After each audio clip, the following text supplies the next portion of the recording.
Général de Zhejiang, Shaoxiang pour bien prononcer, Monsieur le docteur He Liu, président Tushrod International, Monsieur Li Habing, PDG Zenhui, Messieurs les ministres, membres de ma délégation, Monsieur l'ambassadeur, Monsieur le directeur général de l'APIX, Monsieur Al-Fossi, représentant du secteur privé sénégalais, Serge invité du secteur privé de la République populaire de Chine et de la République du Sénégal.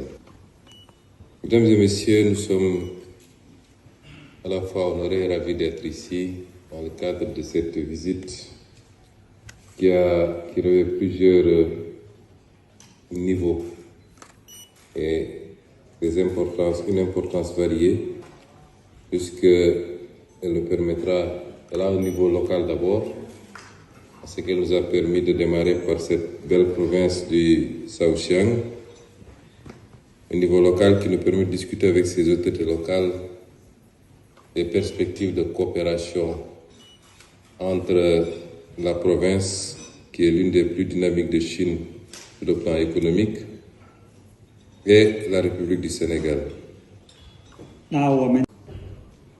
Cet aspect local également nous permettra, dans les jours à venir, de poursuivre les discussions avec les autorités de Tianjin et de Beijing.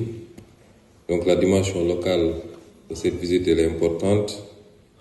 Suit après la dimension étatique qui nous permettra de rencontrer les plus hautes autorités étatiques de la République populaire de Chine et de discuter des possibilités d'accroître la qualité des relations entre nos deux pays, qui sont déjà très bonnes.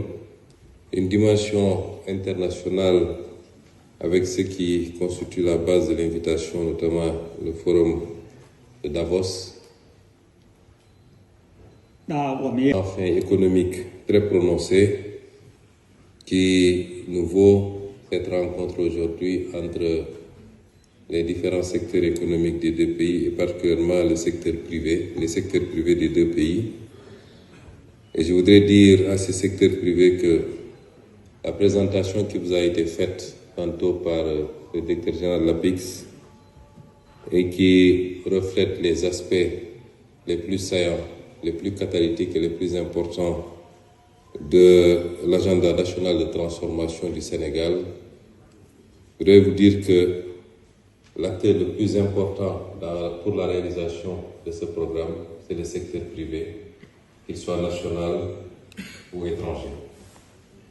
Donc, entre une Chine qui a réussi, au bout de quelques décennies d'efforts intenses, et nous en félicitons le peuple chinois et les dirigeants chinois, a réussi non seulement à rattraper son retard, mais à se positionner comme l'une des premières puissances, sinon la première puissance économique, et une Afrique où tout est à construire. Une Afrique qui a aujourd'hui à faire le même chemin, la même traversée que la Chine. Entre ces deux entités, je pense que c'est des offres croisées qui se rencontrent, des besoins croisés qui se rencontrent, puisque la Chine, après avoir rattrapé son retard, est un pays qui a besoin de déboucher. C'est nouveau, qui a besoin, c'est vrai, de distribuer, mais également d'investir. Et entre cette Chine-là et cette Afrique qui, justement, est à la recherche de ces deux aspects fondamentaux que sont les capitaux et la technologie, je pense que nous pouvons trouver un terrain d'entente, un accord basé sur une relation stratégique qui permettra à la Chine de continuer à performer, à être cette puissance, et à l'Afrique également de se relever et d'être plus qu'un marché de matières premières, d'être un partenaire avec lequel on peut échanger valablement et sur un pied d'égalité.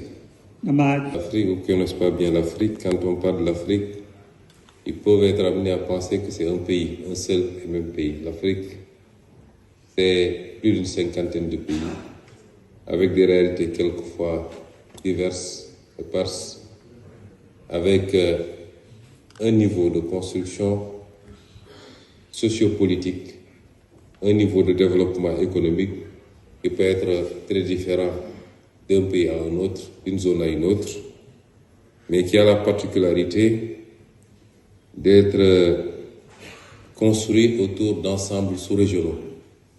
Je suis beaucoup plus à l'aise pour parler, c'est vrai, je parle globalement de l'Afrique, mais beaucoup plus à l'aise pour parler au nom de l'ensemble sous-régional auquel nous appartenons, nous, celui de l'Afrique de l'Ouest, mais beaucoup plus à l'aise également pour parler au nom du pays pour lequel nous sommes investis de pouvoir, notamment le Sénégal. L'Afrique, c'est un potentiel immense, ça a été rappelé ici, mais c'est également des défis.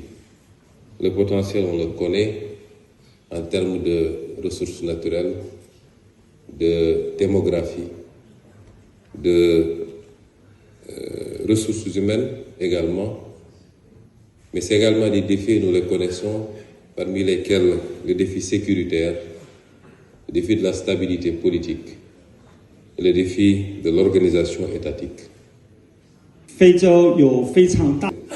Aujourd'hui, avec l'énergie dont nous disposons, de venir investir au Sénégal, nous permettre de capter toutes ces ressources naturelles, de pouvoir faire la transformation au Sénégal et partager avec la Chine.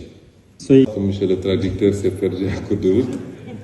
Mais le plus important est, par rapport à ce défi ou cette perspective, nous avons des priorités. L'une des priorités a été largement développée ici, c'est réussir le pari énergétique. Nous faisons 1800 MW à peu près. À l'horizon 2030, notre objectif, c'est de faire 10 000 MW pour pouvoir répondre valablement à notre ambition industrielle, mais exporter également de l'énergie dans la sous-région. Et cela passe par le mix énergétique, évidemment notre gaz. Nous avons invité à un partenariat parce que le bloc le plus important, Yakaar Teranga, n'est pas encore développé. Mais ça passe également par les énergies renouvelables et j'ai moi-même eu à recevoir plusieurs initiatives chinoises dans le domaine de l'énergie solaire. Nous espérons pouvoir faire des choses concrètes et rapidement avec nos partenaires chinois sur ce volet de l'énergie. Je voulais inviter donc, pour terminer, les secteurs privés des deux pays à travailler ensemble, parce que je vous l'ai dit à l'entame de mon propos, le secteur privé est l'un des maillons les plus importants, le maillon le plus important, presque plus que l'État, pour nous permettre de réaliser cet ambitieux programme de la vision 2050. Nous encouragerons donc le partenariat privé-privé entre les secteurs privés de la République populaire de Chine et du Sénégal. Nous encouragerons les initiatives privées et individuelles venant de l'un ou l'autre. Nous encouragerons les accords partenariats publics-privés et surtout nous mettrons en œuvre toutes les réformes dont M. le directeur général d'APIX a parlé tantôt, les réformes sur le plan fiscal, le code des investissements, les réformes foncières,